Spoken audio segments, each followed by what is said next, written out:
Bien, hermanos, hoy vamos a tener un tema realmente que tiene dentro de lo que ya habíamos tratado, hermanos, de la era evangélica o la era del evangelio, y luego de haber considerado el primer bloque de esta serie escatológica que hemos llamado la base escatológica, en la cual se conforma de 3 secciones. Lo primero que miramos es que toda la historia de la humanidad, sabemos que toda la creación está circunscrita al tiempo y al espacio. El tiempo y el espacio siempre van a ser los límites en que toda criatura va a estar circunscrita o está limitada. No puede trascender de ahí. El único ser que trasciende al tiempo y el espacio se llama Dios. Ahora, a partir de que Dios creó todas las cosas que existen, comenzó a recorrer el tiempo y el tiempo comenzó a existir y las cosas en él y el espacio en él. Pero también miramos que todo ese tiempo de la historia humana, no solamente después de que este mundo se acabe, sino después de que el mundo sea recreado y haya nuevos cielos y nueva tierra, toda la historia de la humanidad se divide en 2 siglos, este siglo y el siglo venidero. Que el primero va desde la creación del hombre hasta la segunda venida de Cristo, que será el fin de este mundo. Y después de allí comenzará lo que llamamos la edad o la época eterna, la era de la eternidad, en el cual llamaremos el siglo venidero. Después de ese bloque, cuando ya tuvimos ese esquema general, hablamos que lo que separa al siglo presente del siglo venidero es lo que llamamos el juicio general a las naciones, o el juicio general de Dios, donde justos como injustos, malvados y buenos, se levantarán de sus tumbas en el día de que Cristo venga por segunda vez, y cada uno recibirá su justa retribución. Unos resucitarán para condenación perpetua y otros resucitarán entre los muertos para vida eterna. Precisamente este evento es el que separa el siglo presente del siglo venidero. Por eso el Señor decía que será predicado este evangelio ¿hasta cuándo? Hasta el fin del siglo, y entonces vendrá el fin. El fin de siglos es la era en que estamos viviendo y que llegará a su punto culminante con la segunda venida de Cristo para inaugurar el siglo venidero. Ahora, decíamos también que desde la primera venida de Cristo hasta su segunda venida, hemos llamado a esa porción de tiempo el reino escatológico. Ustedes saben que en toda la escritura del Antiguo Testamento se prometió que el reino de Dios vendría, el reino de Cristo vendría. Se prometió el evangelio como las buenas noticias, pero no había llegado ni había la manifestación de ese rey, de ese reino. Y una vez Cristo vino, lo primero que comenzó, cuando comenzó a predicar, es anunciar y decir: el reino de los cielos ya está entre vosotros, anunciando que el reino de Dios ya había llegado.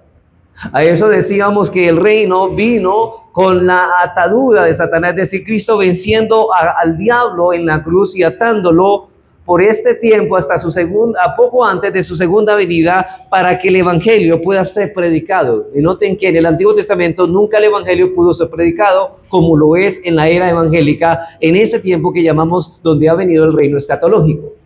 Ahora bien, ese reino ha venido de forma inaugural, pero no de forma consumada, porque vendrá de forma consumada en la segunda venida de Cristo, pero el reino de Cristo ya está entre vosotros. Decíamos que según Mateo 13, ese reino escatológico, ese tiempo que nosotros estamos viviendo como el reino inaugural, también se llama la era de la siembra, en el cual la semilla del evangelio está siendo ¿qué? Regada, está siendo dispersada, está siendo está siendo replegada en todos los terrenos. Pero hay varias parábolas también que nos dice que la red también está siendo echada, ¿cierto?, para coger peces, pero que al final esa semilla crecerá junto a la cizaña, y en el final del siglo la paja o lo que llamamos nosotros la cizaña será echado en el fuego en el final del tiempo, y el trigo será echado en los graneros. Pero también habla de la red de los peces, que esos peces serán los peces malos, serán echados al fuego y los buenos se recogerán. Entonces hay varios textos que nos hablaban del reino escatológico. También nos hablaba 1 Corintios 15, donde Pablo habla de la resurrección y habla de que Cristo vendrá, y ya ha venido, porque ya ha venido la resurrección espiritual de los creyentes. pero que vendrá una resurrección física de los creyentes y eso será cuando Cristo regrese. Estoy resumiendo, hermano, lo que hemos visto hasta ahora. Así que esos textos nos hablaban lo que es Mateo 13 de forma parabólica, 1 Corintios 15 de forma en prosa o literal, pero también tratamos en la porción de Apocalipsis capítulo 20, versículo 1 al 10, que nos hablaban de forma profética, en una visión. Y ahí nos hablaban precisamente de los versículos 1 al 3, nos hablaba del diablo siendo atado, ¿cierto? En la primera venida de Cristo. Luego de los versículos 7 al 10 nos hablaban de la desatadura de Satanás un poco de tiempo después de que el milenio, o lo que llamamos el reino escatológico, esté pronto a culminar. Ahora bien, también decíamos, hermanos, que en la mitad de Apocalipsis estaba lo que llamábamos el reino milenial en el cielo.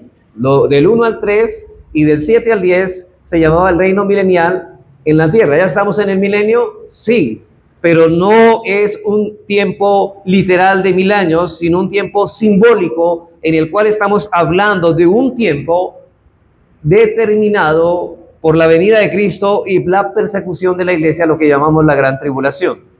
Ahora bien, pero en los pasajes 4 al 6 tratamos el reino escatológico en el cielo y decimos que las almas de los creyentes ya están reinando con Cristo en el cielo, las almas, y que los cuerpos están ¿dónde? En las tumbas.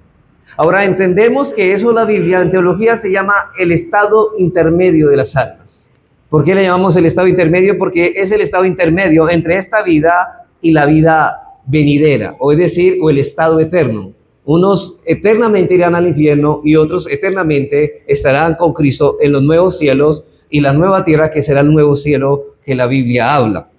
Así que, hermanos, debemos tener bien claro esto en nuestra mente. Es un esquema general de la escatología. Pero creo que aquí es importante, hermanos, si estamos hablando del estado intermedio, debemos hablar de un tema muy importante, y me refiero, hermanos, al tema de la muerte. El tema de la muerte física es el tema que deseo tratar. Porque si estamos en la era del Evangelio, ¿qué es el estado intermedio y qué es la muerte física en relación con el estado intermedio? Y yo creo que, hermanos, podríamos decir sin lugar a equivocarnos que existe un asunto que la mayoría de las personas, hermanos, la mayoría de las personas, por no decir todas, es un tema que tratan de evitar a toda costa, el tema de la muerte. El tema de la muerte. Así que mi intención, hermanos, en esta tarde es tratar de llevarlos a buscar una solución a un problema que la mayoría de las personas ignoran tener.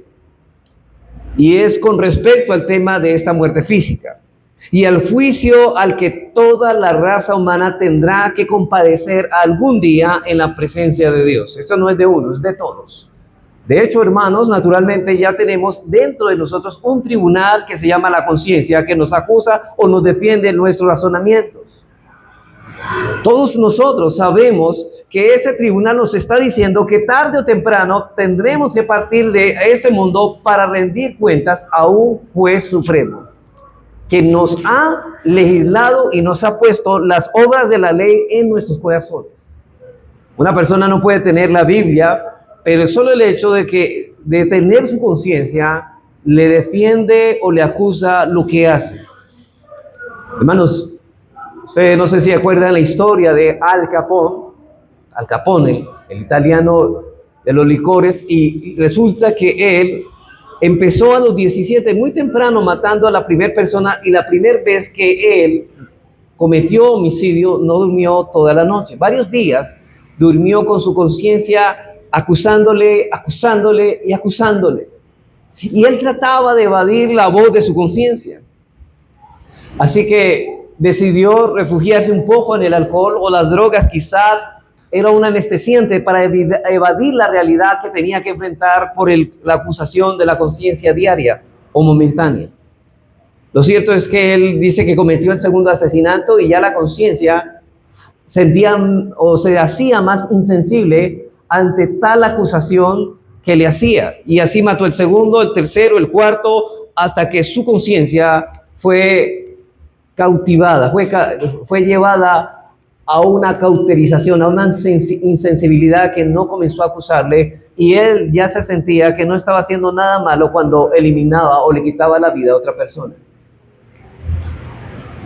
Y eso, hermanos, aunque él pueda callar la conciencia, lo que no puede evitar es que el día tiene que morir y que tendrá que compadecer ante el tribunal de Dios. Eso no lo podrá evadir. Podrá eliminar el juicio de su conciencia, y la mayoría de jóvenes, de hecho, que se meten en las drogas, que buscan estas cosas, buscan evadir la realidad tan dura de este mundo y buscan evadirla.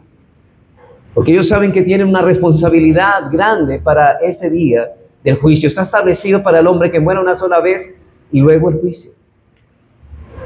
Así que la muerte es algo seguro. La muerte es algo que nadie puede evadir. Benjamin Franklin decía que solo hay dos cosas seguras en la vida: la muerte y los impuestos, decía él. Bueno, si Benjamin Franklin hubiera vivido en nuestro país, Colombia, habría sabido que aquí hay formas de evadir los impuestos. Pero ni aquí ni en ninguna parte, hermanos, hay ninguna forma de evadir la muerte. Eso es sencillamente imposible.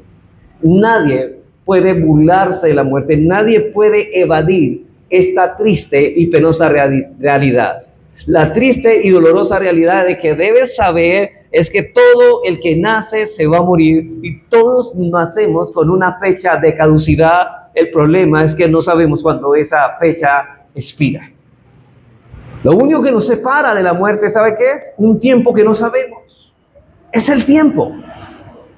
Esta es una tremenda realidad. Aproximadamente unos 95 millones de personas mueren anualmente. 3 cada segundo. 3 cada segundo de personas están muriendo en ese momento. Hermanos, en este momento, ¿cuántas personas habrán muerto en el mundo? Y en este momento ya tienen que estar a cuentas con Dios, y ya está establecido que si murieron sin Cristo van directamente al infierno, y si murieron con Cristo van directamente al cielo, como lo veíamos en Apocalipsis 20 del 4 al 6. Así que nosotros podemos tratar de evadir el tema, pero en ningún modo podemos evadir la muerte. Usted puede evadir este tema, puede salirse de este lugar y tratar de decir: yo no quiero escuchar eso, no me interesa. Pero amigo que me escucha, usted podrá evadir este tema, esta conversación o esta predicación, pero lo que usted no podrá jamás burlarse ni escapar es de la muerte. Esa es la razón por la que yo quiero llevarlos a pensar en este asunto tan inquietante, tan poco agradable a la luz de algunos textos de la Escritura, y más exactamente lo que Salomón llamó a esa vida vana que vivimos. Porque, hermanos, estamos viviendo para aquí el ahora, pero ¿para qué tanto si vamos a morir? ¿Para qué por tantas cosas que nos afanamos en este mundo si al fin de cuentas vamos a morir? ¿Acaso no estamos trabajando para el mundo venidero, para que nuestro mundo más adelante, o nuestra vida, sea mejor que esta? ¿O simplemente pensamos que la vida simplemente es vivir aquí y se acabó todo? Como decía Pablo cuando rechazaba o refutaba a aquellas personas que decían que la resurrección no había sido, se había efectuado, y dice: comamos y bebamos porque mañana moriremos. Parece que ese es el lema de muchos jóvenes y de muchas personas que piensan que la vida solamente es lo que vivimos aquí. Pero no sabe que más allá de la muerte nos espera un juicio para vivir una vida eterna, o sea, con Dios o lejos de Dios para siempre. Y yo creo que una de las inquietudes que hace el autor de este libro, de Eclesiastés, y lo que hace él en este libro es tratar una de las preguntas, una de las inquietudes que todo el mundo tiene, y que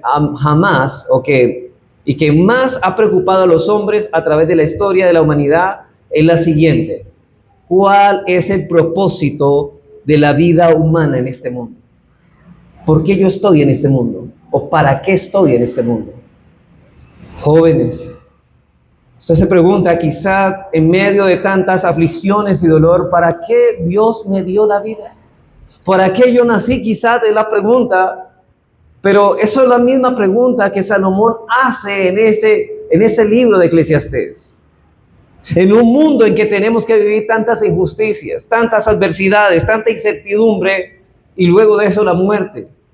Uno pregunta, ¿no puede ser todo esto el final de nuestros días y el acabose? Simplemente vivir para sufrir y se acabó todo.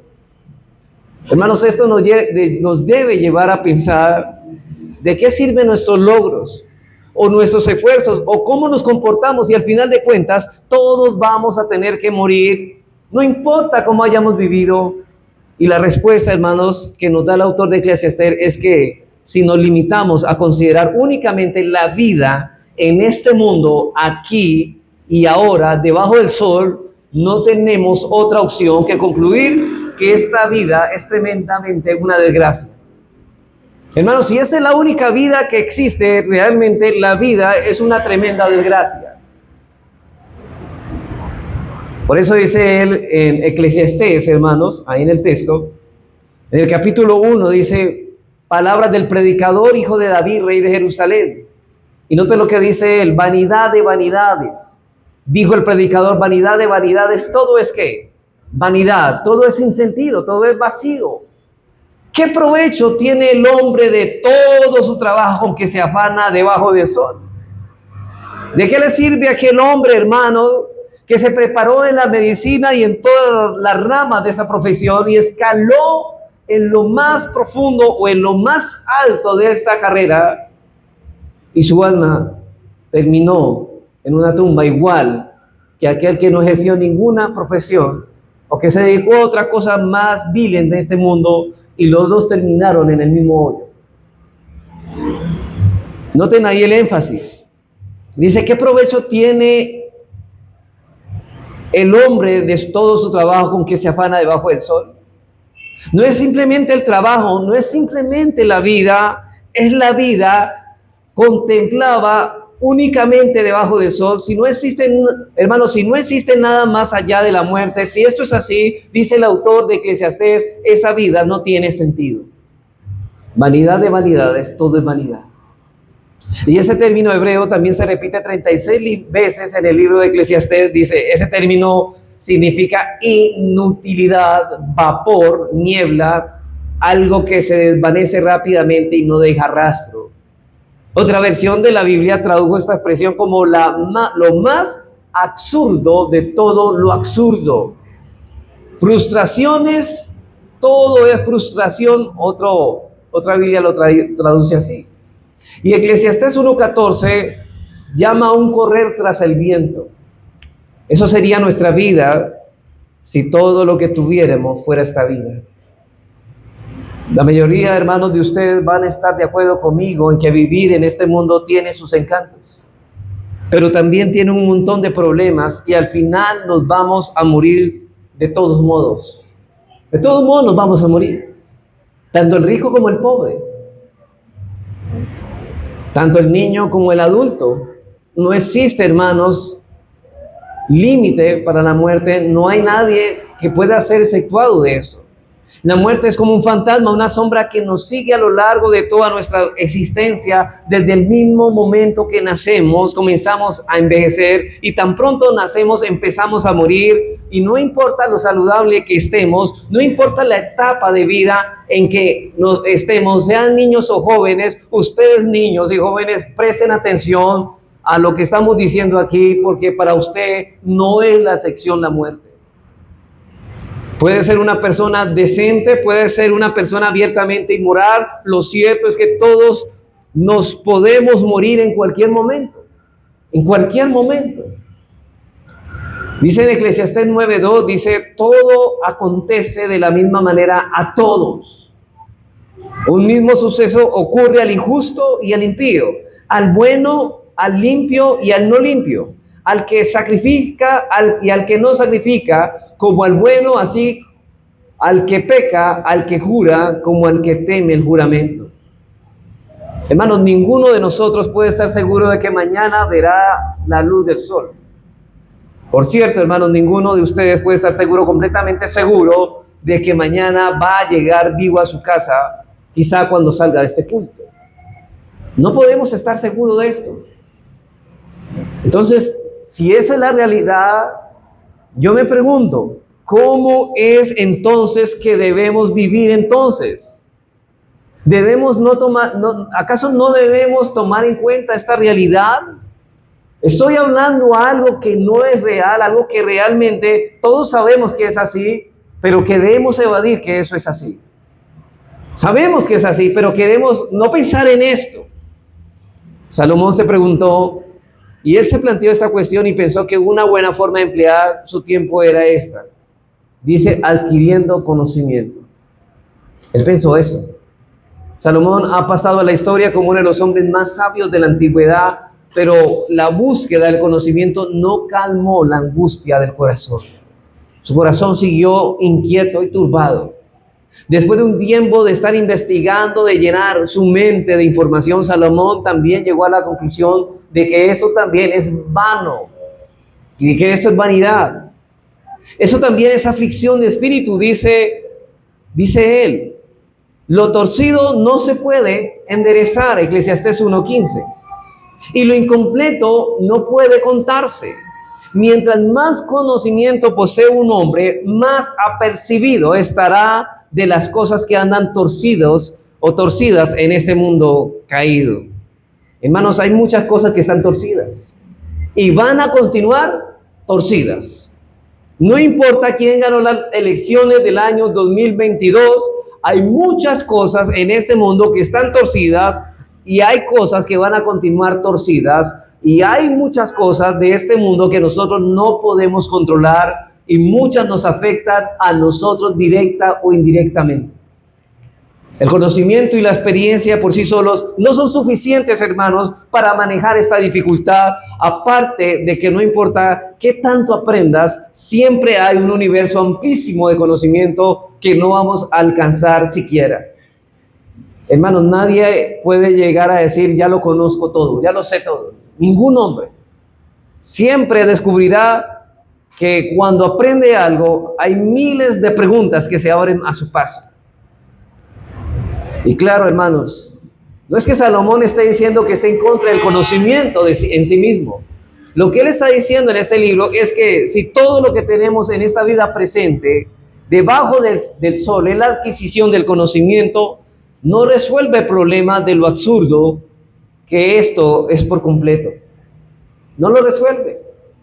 Un hombre puede pasarse las horas de su vida estudiando las cosas más profundas a las que un hombre puede dedicar su intelecto, hasta, hermanos, escribir un libro, pero al final de cuentas, ese hombre va a morir de la misma manera que el iletrado, que el ignorante.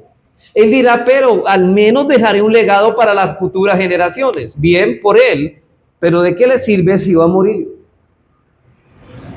Si la muerte es lo que le espera a todo hombre, si la muerte es el final de toda la vida del hombre sabio, esta es tan absurda como la del hombre ignorante. Todos tenemos una cita con la muerte. Y nadie, hermanos, yo sé que aquí todos llegamos tarde hasta el culto. Pero hermanos, la única cita en que nadie va a llegar tarde es el día que tengamos esa cita con la muerte. Absolutamente nadie llegará tarde a esa cita. Nadie podrá evadir esa gran realidad. Por eso muchos tienen la filosofía: gózate la vida, porque la vida es ahora. ¿No han escuchado esto? La vida es ahora. Si esta es tu forma de pensar, considera, hermano o amigo, de nuevo el ejemplo de Salomón.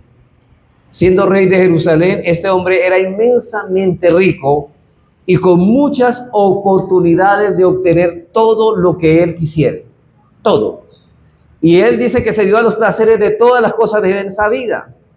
Dice en el versículo 10 del capítulo 2 de Eclesiastés, y noten lo que él dice: no negué a mis ojos ninguna cosa que desearan.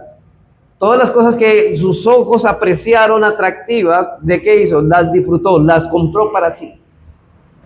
Dice, ni aparté mi corazón de placer alguno. Todas las cosas de entretenimiento y placer que hay en esta vida me di a la tarea, dice él, de disfrutarla, porque mi corazón gozó de todo mi trabajo. Así que este hombre se dedicó a vivir para el deleite. Pero esa vida tampoco satisface, porque el placer de hoy, el entretenimiento de hoy, la alegría de hoy, no te sirve para el vacío de mañana. Hay muchas personas, hermanos, que viven alegres porque el equipo de fútbol ganó la Copa, bueno, la Liga Española o la Champions League, cualquiera de esas copas, o la Copa América. Pero hermano, ¿acaso esas alegrías, esos placeres te servirán para el día de tu muerte? Dime. ¿Te servirá, hermano, que te hayas dado al placer de esta vida? ¿Te servirá en el día que estés padeciendo o que estés muriendo en el lecho de muerte? ¿Te servirán de consuelo? La humanidad entera terminamos acostumbrados a casi todo, y lo que hoy despierta tu interés es probable que mañana te aburra. ¿No pasa eso, hermanos? Usted le da una cosa mucho tiempo y disfruta de ese placer de estas cosas, pero después estas cosas aburren y ya queremos otra clase de placer, otra clase de experimentar, otro éxtasis. Así es el mundo. Así es el mundo que está vacío, hermanos. ¿Y quién no ha experimentado eso? Estamos sumamente emocionados con algo, lo conseguimos, nos alegramos 2 o 3 días y después pierde nuestro interés. Ya lo tienes, ya te acostumbras, ya te aburre y ya no te interesa. ¿No es así, hermanos? ¿Cuántos en su corazón dijeran, de algún día yo quisiera tener un carro, y ya lo tienen y ya le parece que las cosas no eran como parecían? Dice, bueno, ya tengo el carro, ahora quiero otro mejor. Tal vez lo tenga esa otra marca mucho mejor, pero luego ya no querrá y se aburrirá con ese y querrá otro. Y así se la pasa el ser humano o la humanidad detrás de todas esas cosas vanas. Hermanos, no ha habido en toda la historia de la humanidad una época en la que el hombre haya tenido tantas cosas por las cuales divertirse y entretenerse como la época que estamos viviendo. ¿Acaso no tenemos demasiado internet, películas y todas las cosas para entretenernos a diestra y a siniestra? Y uno va a un restaurante, hermanos, y encuentra que todos están sentados a la mesa de 4 cada uno con un celular en la mano, tecleando algo, y eso es algo de lo más maleducado que hay, hermanos. No conversan, sino que se la pasan chateando. Y poseen, hermanos, juegos en cantidad en el celular, miles de videos, WhatsApp, Facebook, muchas cosas en el celular, y sin embargo, hoy en día el aburrimiento está alcanzando niveles colosales. La mayor época de suicidio es la época que estamos viviendo, la época donde más los jóvenes están aburridos y donde más entretenimiento tienen. Entonces, ¿a qué conclusión llegamos? Que en vez de satisfacer el alma, al contrario, crea más necesidad en el alma, el entretenimiento y los placeres de este mundo. La gente está aburrida, y a pesar de tantas cosas con las cuales tiene con qué entretenerse, hermanos. El hombre que vive para el placer es como un personaje de la mitología griega llamado Sísifo, que por haber ofendido a Zeus fue condenado, hermanos, a estar por la eternidad en lo que llamamos el Tártaro, empujando una piedra enorme hasta la cima, y cuando llegaba a la cima, la piedra volvía a caer y Sísifo tenía que comenzar de nuevo, y nuevamente toda la eternidad se la pasaba llevándola a la cumbre, devolviéndose la piedra, volviéndola a subir, y así se la pasaba todo el tiempo, en un círculo vicioso, siempre dando vueltas en el mismo punto. Así es la humanidad. Por eso dice, sin sentido, todo es vanidad. Hermanos, no importa cuánto podamos satisfacer nuestros deseos, lo cierto es que nuestra carne siempre pide más. Es como la sanguijuela, ¿no? Dame, dame, dame. Y por más que disfrutes la realidad, hermanos, la verdad es que la muerte te está siguiendo, te está persiguiendo como una sombra. Puede ser que los placeres de esta vida te lleven a olvidar momentáneamente el hecho de que te vas a morir. Sí. Cuando estamos inmergidos o sumergidos en el placer, en el entretenimiento, en las ocupaciones de esa vida, nos olvidamos que vamos a morir. Pero no alejará ni un segundo, hermano, la realidad de la muerte en tu corazón. El entretenimiento te llevará a olvidar que vas a morir, pero vas a morir por más entretenido que estés. Escucha, joven, yo no sé por qué los padres les gusta entregar tanto a sus hijos al entretenimiento. Y eso no está bien. Están creando una vida vana y sin sentido. Ahora, lo que puedes hacer la diversión y el entretenimiento es mantenerte distraído hasta que sea demasiado tarde y digas, ya no tengo contentamiento. Hermanos, eso es lo que hace el entretenimiento, entretenerte mientras la vida se escurre entre tus dedos y pasas la vida y te encontrarás con la triste realidad de que un día morirás. Eclesiastés 7:2 dice, mejor, y noten esto, y eso es importante, hermano. Y eso lo dice la sabiduría de Dios, no yo. Mejor ir es a la casa de luto que a la casa de banquete. Podría decir, hermano, si te invitan a un matrimonio y un entierro, ve mejor al entierro, ve mejor al velorio. ¿Por qué? Porque nuestros hijos irán con nosotros, recapacitarán del estado que un día ellos estarán también en ese féretro. Ellos un día también cobrarán y quizás su conciencia les acusará, dirá o les señalará, un día tú estarás también en ese féretro. Sigue diciendo él, porque aquello es el fin de todos los hombres, y el que vive lo pondrá en su corazón. ¿Sí ves? Lo pondrá. Comenzará a considerar esto. Un día yo estaré allí. Mejor es el pesar que la risa, porque con la tristeza del rostro se enmendará el corazón. El corazón de los sabios está en la casa ¿de dónde? De luto, no de esto. Mas el corazón de los insensatos en la casa en que hay alegría. Ahora, yo no estoy diciendo, hermanos, que no vayamos a las bodas.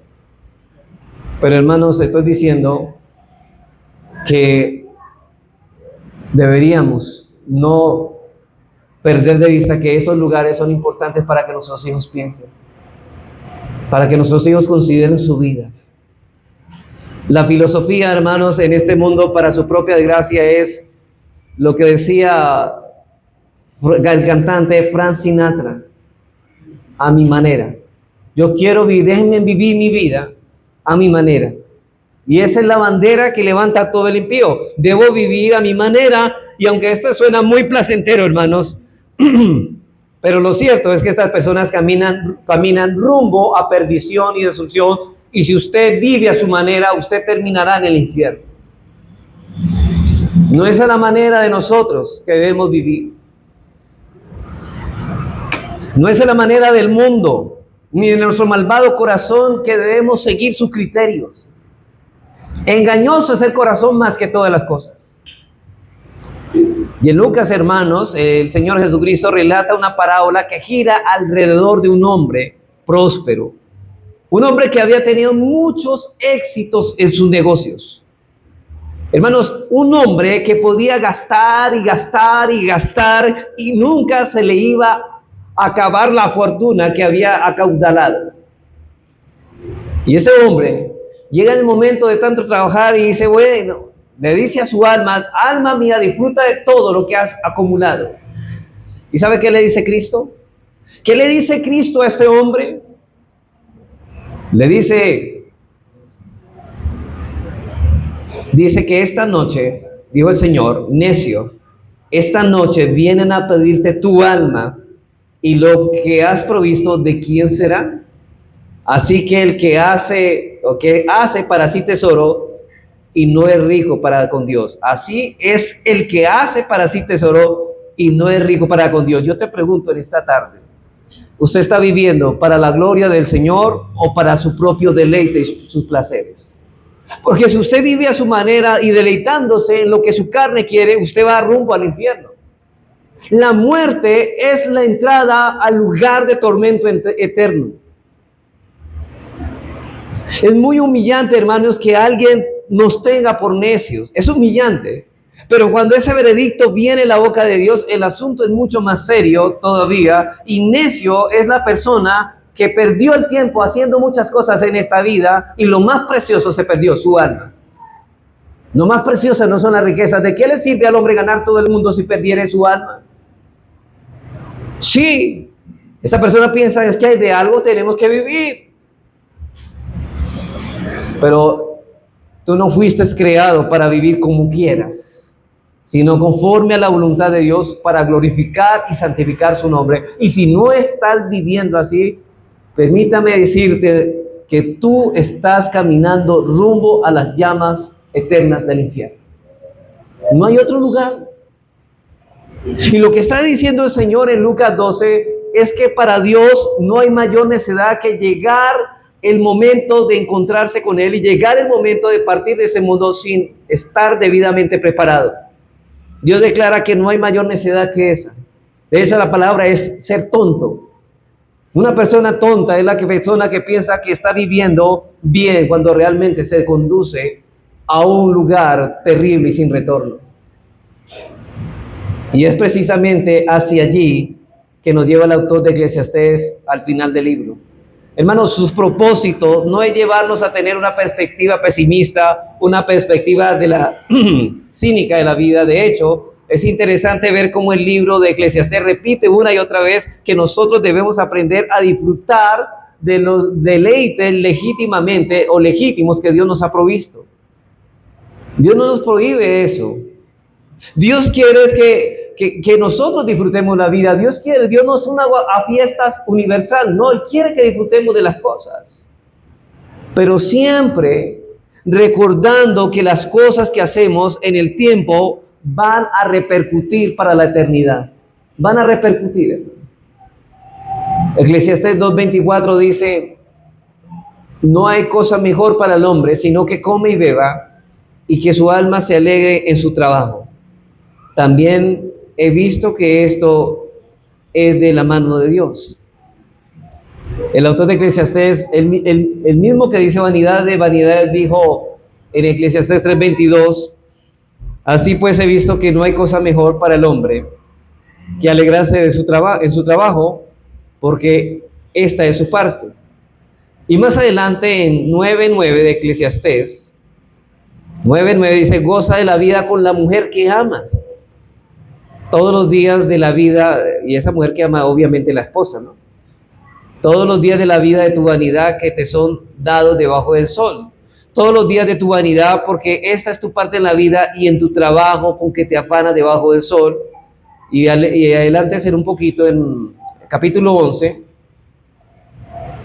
versículo 9 dice: alégrate, joven, en tu juventud, y tome placer en tu corazón en los días de tu adolescencia, y anda en los caminos de tu corazón y en la vida de tus ojos, pero sabe que sobre todas estas cosas te juzgará Dios. Y el libro termina de la siguiente manera, hermanos. Dice: el fin de todo el discurso oído es este: teme a Dios. Mire, eso es lo que tiene sentido. Disfruta de todo lo legítimo, pero teme a Dios. Guarda sus mandamientos. ¿Usted está guardando los mandamientos de Dios? No para ser salvo, sino por lo que lo es. Porque esto es el todo del hombre. Porque Dios traerá toda obra de juicio juntamente con toda cosa encubierta, sea buena o sea mala. Así que el autor de Eclesiastés no es un aguafiestas, pero tampoco no está dando un cheque en blanco para que hagamos todo lo que queramos. No. Cuidado. Lo que el autor de este libro está diciendo es que vivir el presente sin tomar en cuenta la muerte, sin tomar en cuenta el juicio que viene después, es como, hermanos, la persona que va al almacén con una tarjeta de crédito, pero no tiene un peso para pagar. Al principio sale del almacén con todos un montón de paquetes y él se siente un hombre rico. ¿Se ha visto gente así, no? Raspan la tarjeta y todo lo que se antoje lo compran. Y él se siente rico saliendo con los demás paquetes en el carrito, pero en abundancia. Pero al final del mes va a llegar la cuenta. De modo que esta persona se está metiendo cada vez más y más en problemas. Así es la vida de nosotros. Usted tendrá que rendir cuenta de todo lo que usted está usando del Señor. Usted está respirando el aire del Señor. Usted está tomando, esta vida no es tuya, es del Señor. Todo lo que tú tienes, tu ropa, tu casa, tu carro, no es tuyo, es del Señor. ¿Y qué estás haciendo con ello? No es tuyo para gastarlo como tú quieras. Todas las cosas que Dios nos ha dado han sido hechas ¿para qué? Para su gloria. Y hermanos, y todos nos presentaremos algún día delante del tribunal de Dios a dar cuentas de nuestra vida, y podemos tener 1000 opiniones personales con respecto a esto. Quizás usted dice, yo creo en la reencarnación, dicen algunos. Yo creo que la muerte termina con esto, dicen otros. Pero al final de cuentas va a suceder lo que Dios determinó que sucediera, y lo que yo piense no tiene la menor importancia, porque al final de cuentas va a suceder lo que Dios dijo que ya iba a suceder. Pero recuerda, tu vida no te pertenece, es del Señor. Y tú tienes que hacer con ella no lo que tú quieras, sino lo que Dios quiere hacer con la vida que le pertenece a Él. De hecho, hermano, podemos decir que hasta nuestros hijos no los debemos criar a nuestra manera, porque en el fin de cuentas, al fin de cuentas, es de Dios nuestros hijos. Tu negocio es de Dios, primordialmente. Él te lo dio. Pero tú eres simplemente un mayordomo y tendrás que darle cuenta al final del estado de cuentas cómo administraste estas cosas, y tal o tendrás una repercusión negativa o una positiva. Tú puedes tratar de gozar y acumular lo que puedas, puedes hacer el esfuerzo de vivir más intensamente posible, pero lo cierto es que algún día todos nos presentaremos delante en el tribunal de Dios, en el que todos escucharemos un veredicto eterno para siempre jamás. Y lo que Salomón nos está diciendo aquí es que no podemos perder de vista la realidad de que ese juicio es lo más trágico que le puede suceder a un ser humano, porque lo cierto es que ningún hombre en sí mismo está listo para esa prueba. Por eso dice Hebreos 4:13, y no hay cosa creada que no sea manifiesta en su presencia, antes bien todas las cosas están desnudas y abiertas a los ojos de aquel a quien tenemos que dar cuenta, Y Hebreos 9:27 dice, y de la manera que está establecido para los hombres que mueran una sola vez, no 2 veces, una sola vez, y después de esto el juicio. Alguien dijo, hermanos, lo siguiente: todos los hombres tienen 2 características muy particulares. Por un lado, todos sentimos que debemos comportarnos de cierta manera. Hay una manera de comportarse, pero al mismo tiempo ninguno se comporta de la manera que ellos mismos suponen que deben comportarse. Por ejemplo, hay personas que crean directrices que no son bíblicas. Por ejemplo, una mujer le puede decir a otro, deme esa silla es mía. ¿Y por qué? Porque yo me senté primero allí. Ella misma creó su propia patrón de regulación. ¿Pero eso es correcto lo que está haciendo esta mujer? No, esa silla es pública. Así somos nosotros, hermanos. Hemos creado unos patrones de comportamiento que nada tienen que ver con las leyes de Dios. Es totalmente ajenos a lo de Dios. Eso se llama, hermanos, pero todos sabemos que hacemos mal, y eso se llama conciencia. Dios le puso a todo hombre dentro de nosotros un juez, un tribunal que pasa juicio sobre todas nuestras acciones, y lo malo de la conciencia es que su vocabulario no es muy amplio. Simplemente dice, esto es bueno, esto es malo, pero no dice más. Solamente sabe decir bien hecho o mal hecho, y Dios te dio una conciencia para recordarte que tu vida terminará en un tribunal. Terminará allí. Yo no sé, hermanos, cómo personas viven desobedeciendo los mandamientos tan claros de Dios y viven despreocupados como si no fueran a presentarse hoy, de pronto, en el tribunal de Dios. Hermanos, por eso Jesucristo vino al mundo para hacer por nosotros lo que nosotros no podíamos hacer por nosotros mismos. El Eterno se vistió de temporalidad para vivir una vida perfecta de obediencia, y la que nosotros, hermanos, no hubiésemos podido vivir. Luego murió en la cruz para pagar nuestra deuda delante de Dios. Él y solo Él puede dar sentido y propósito a nuestra existencia en este mundo, porque Él y solo Él pueden redimirnos de todos nuestros pecados. Él y solo Él puede conocernos y concedernos gratuitamente el don de la vida eterna. Él y solo Él. Y hermanos, la vida eterna no es una prolongación de tiempo indeterminado o interminable, no. ¿Qué es la vida eterna? Calidad de vida. Calidad de vida.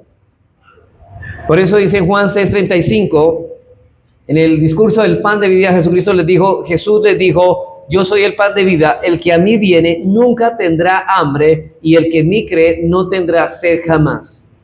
Amigo, tú puedes tratar de evadir la realidad de que tu vida tiene un fin. Puedes refugiarte en lo tuyo, en el placer, en el trabajo, en el dinero, en tus bienes. Tú piensas que eso es tu refugio y que tú estás mejor que los que no tienen. Pero va a llegar el día en que no podrás esconderte nunca en estas cosas. Hermanos, el único refugio seguro para el día final es Cristo. El único refugio en el cual no seremos avergonzados y estaremos plenamente seguros es Cristo. Si no hay otro refugio, hermano, tu casa se caerá como cualquier cosa, como este hombre que edificó su casa sobre la arena. Quiero ir terminando, hermanos.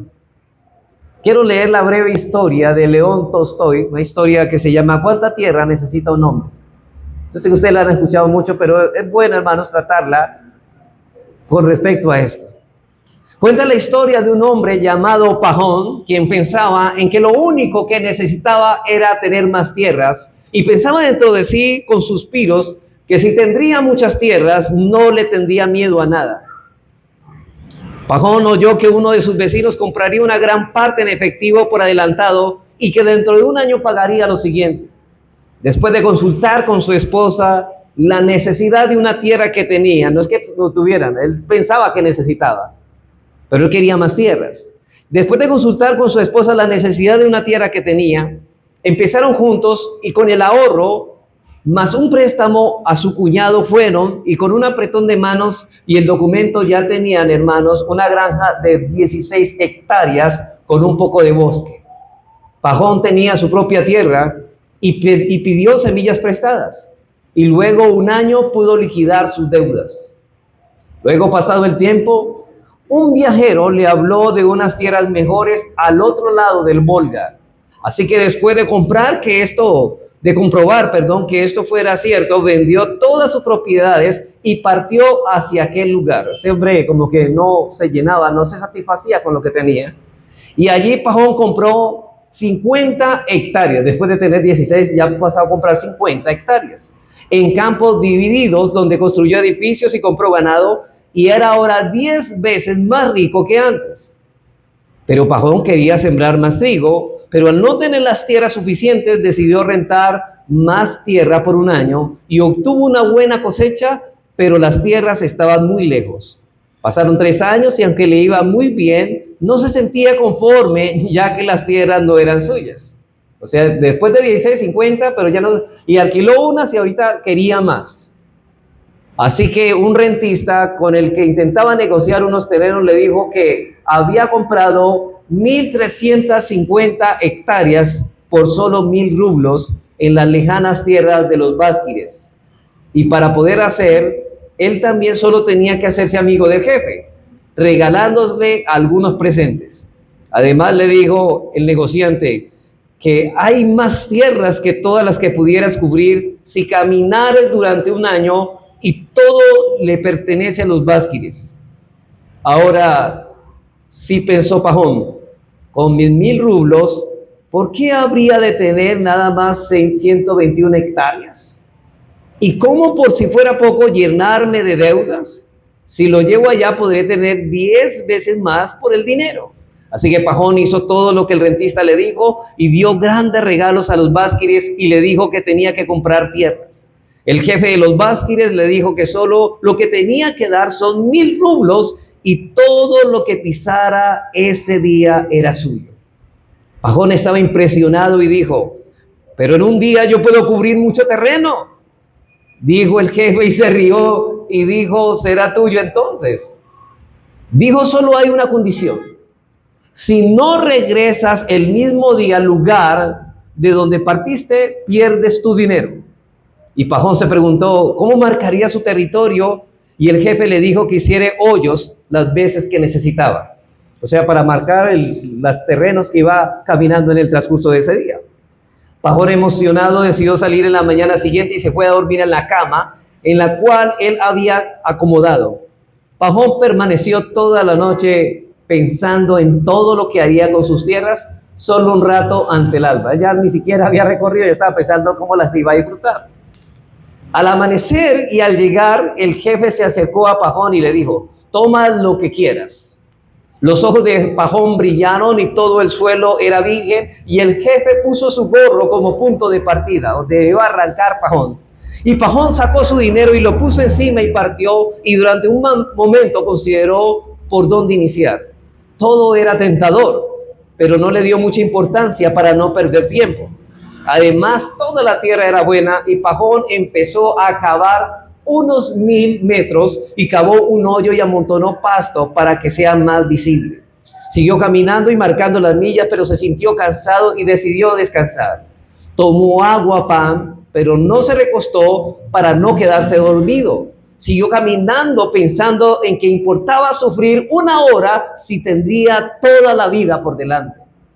Pajón caminaba, pero aún estaba lejos de aquel lugar. Se decía una y otra vez: ¿qué voy a hacer? Por abarcar tanto arruiné el negocio, no llegaré. Y ese temor lo hacía perder más el aliento, y corría, y aunque con temor a morir, pero no se detenía. Escuchaba a los básquires vociferando y gritándole. Sus gritos aumentaron su ánimo y reunió sus últimas fuerzas y siguió corriendo. El sol se estaba ocultando y ya estaba muy bajo, pero él también estaba cerca de su objetivo. Podía ver el gorro y al jefe Pajón, y Pajón se preguntó si Dios lo dejaría vivir en todas estas tierras, preguntó él. Y cuando estuvo a punto de llegar, todo se oscureció. Miró hacia arriba y el sol se había puesto. Desesperado pensó que todo había sido en vano, pero se dio cuenta que a la distancia los básquires aún faltaban. Cuando vio al jefe riéndose, rompió a llorar y sus piernas ya no andaban más y cayó hacia adelante, alcanzando a tocar el gorro con sus manos. El jefe exclamó: ¿cuánta tierra ganó? Y fue el sirviente a levantar a Pajón, pero él estaba muerto. El sirviente cogió la pala y cavó una tumba de 2 metros de tierra de cabeza a los pies. Era lo único que este hombre necesitaba. O sea, de tanta ambición, ¿con qué terminó? Con 2 metros de tierra solamente para ser enterrado su cadáver. Hermano, tú puedes tener miles de propiedades y al final darte cuenta que te vas a quedar solamente con 2 metros de tierra. Esa es la realidad, hermano, la realidad de todo hombre. Dios te ha traído para que oigas su palabra, pero puede llegar, hermanos, el momento en que ya no tengas la oportunidad de arrepentirte y ya no tengas la oportunidad de echar hacia atrás, porque todo lo que hiciste es perder tu tiempo y tu vida. Llegó el momento de la muerte y tus manos quedaron totalmente vacías. Y no son muchas las opciones. La Biblia dice en Hechos 4:12, y en ninguno otro hay salvación, porque no hay un nombre bajo los cielos dado a los hombres en que podamos ser salvos.